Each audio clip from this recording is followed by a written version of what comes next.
নমস্কার প্রিয় দর্শক বন্ধুরা, মোটিভেশনাল জেপি ইউটিউব চ্যানেলে আপনাদের সবাইকে জানাই আন্তরিকভাবে স্বাগতম।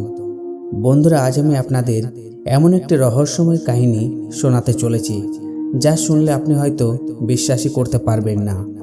ভগবান শিব নিজে এমন এক ফুলের কথা বলেছেন যা শুধু গন্ধ নিলেই নারীর কোল ভরে উঠতে পারে সন্তানের সুখে। হ্যাঁ বন্ধুরা, এই গোপন রহস্য জানার আগে একটি কথা মনে রাখবেন, এই কাহিনী শেষ পর্যন্ত মন দিয়ে শুনলে ভগবান শিবের আশীর্বাদ আপনার জীবনেও আসতে পারে। তাই চোখ বন্ধ করে একবার বলুন ওম নমঃ শিবায়। চলুন শুরু করি আজকের পবিত্র ও অলৌকিক কাহিনী। অনেক অনেক বছর আগে হিমালয়ের কোলে অবস্থিত কৈলাস পর্বতে গভীর ধ্যানে মগ্ন ছিলেন ভগবান শিব। চারিদিকে নীরবতা, শুধু বাতাসের শব্দ আর ধ্যানের গভীর শক্তি। ঠিক সেই সময় মাতা পার্বতী তার সামনে এসে বসেন, কিন্তু আজ তার মুখে ছিল না সেই স্বাভাবিক শান্তি, বরং ছিল গভীর দুঃখ ও উদ্বেগ। ভগবান শিব চোখ খুলে কোমল কণ্ঠে বললেন, হে দেবী, তোমার মনে আজ এমন কষ্ট কেন? মাতা পার্বতী কাপা কণ্ঠে বললেন, প্রভু, আমি পৃথিবীতে এক নারীর কান্না দেখেছি। সে আপনার মন্দিরে দাঁড়িয়ে কাঁদছিল, তার কোল শূন্য, সে শুধু একটি সন্তান চায়, কিন্তু তার ভাগ্যে নেই। প্রভু, এমন অসংখ্য নারী আছে যারা সন্তানের অভাবে দিন কাটায়, তাদের জন্য কি কোনো উপায় নেই? এই কথা শুনে ভগবান শিব কিছুক্ষণ নীরব থাকলেন, তারপর মৃদু হেসে বললেন, হে দেবী, তুমি আজ এমন এক মহান প্রশ্ন করেছ। আমি তোমাকে একটি গোপন কাহিনী বলবো যার মধ্যে লুকিয়ে আছে সেই উত্তর। এরপর শুরু হলো সে অলৌকিক গল্প। একটি ছোট্ট গ্রামে বাস করতেন এক দরিদ্র কৃষক দীননাথ। তার 3টি মেয়ে ছিল। সংসারে ছিল দারিদ্র্য, কিন্তু ভালোবাসার কোনো অভাব ছিল না।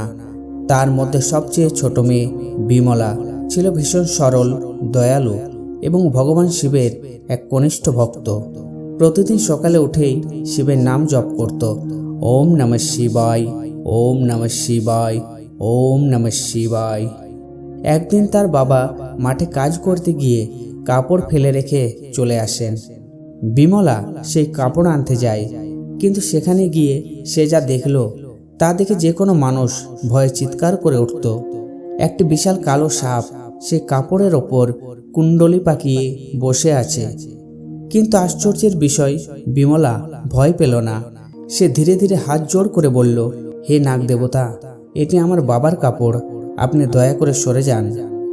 তার কণ্ঠে ছিল ভক্তি, মনে কোনো রকম ভয় ছিল না, ছিল শুধু সম্মান। সাপটি ধীরে ধীরে সরে গেল। এরপর যা হলো তা আরও আশ্চর্য। সাপটি মানুষের রূপ নিল। সে ছিল এক অভিশপ্ত রাজকুমার। সে বলল, হে কন্যা, তোমার দয়া ও ভক্তিতে আমি মুগ্ধ। তুমি চাইলে আমি তোমার যে কোনো ইচ্ছা পূরণ করতে পারি।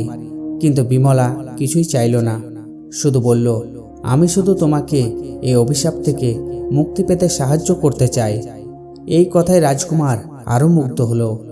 বিমলা 3 বছর ধরে তাকে সেবা করল, অসংখ্য কষ্ট সহ্য করে, কোনো অভিযোগ ছাড়াই।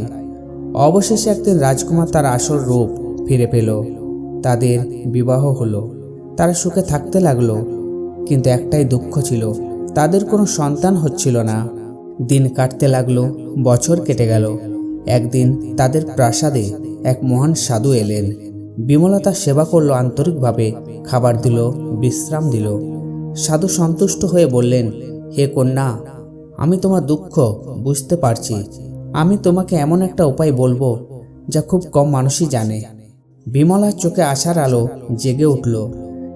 ভগবান শিবের সবচেয়ে প্রিয় ফুল ধুতুরা ফুল। ব্রহ্ম মুহূর্তে উঠে স্নান করে শুদ্ধ মনে সেই ফুল শিবলিঙ্গে অর্পণ করো। তারপর সেই ফুলের সুগন্ধ গ্রহণ করো এবং ভগবানের নাম নিয়ে স্বামীর সাথে মিলিত হয়ে তুমি অবশ্যই সন্তানের সুখ লাভ করবে। বিমলা ঠিক সেইভাবেই পুজো করল। প্রতিদিন ভোরে উঠে শিবের পুজো করল, বিশ্বাস, ভক্তি আর নিষ্ঠা নিয়ে। কিছুদিনের মধ্যেই অলৌকিক ঘটনা ঘটল। সে গর্ভবতী হলো, সময় পূর্ণ হলো। সে জন্ম দিল এক সুস্থ তেজস্বী পুত্র সন্তানের। পুরো রাজ্যে আনন্দের বন্যা বয়ে গেল। এই কাহিনী শুনে মাতা পার্বতী হাসলেন এবং বললেন, প্রভু, সত্যি আপনার কৃপা অসীম। ভগবান শিব বললেন, হে দেবী, যেখানে ভক্তি, বিশ্বাস ও শুদ্ধ মন থাকে সেখানে আমি সর্বদা উপস্থিত থাকি। বন্ধুরা, এই কাহিনী শুধু একটি গল্প নয়, এটি আমাদের জীবনের একটি বড় শিক্ষা।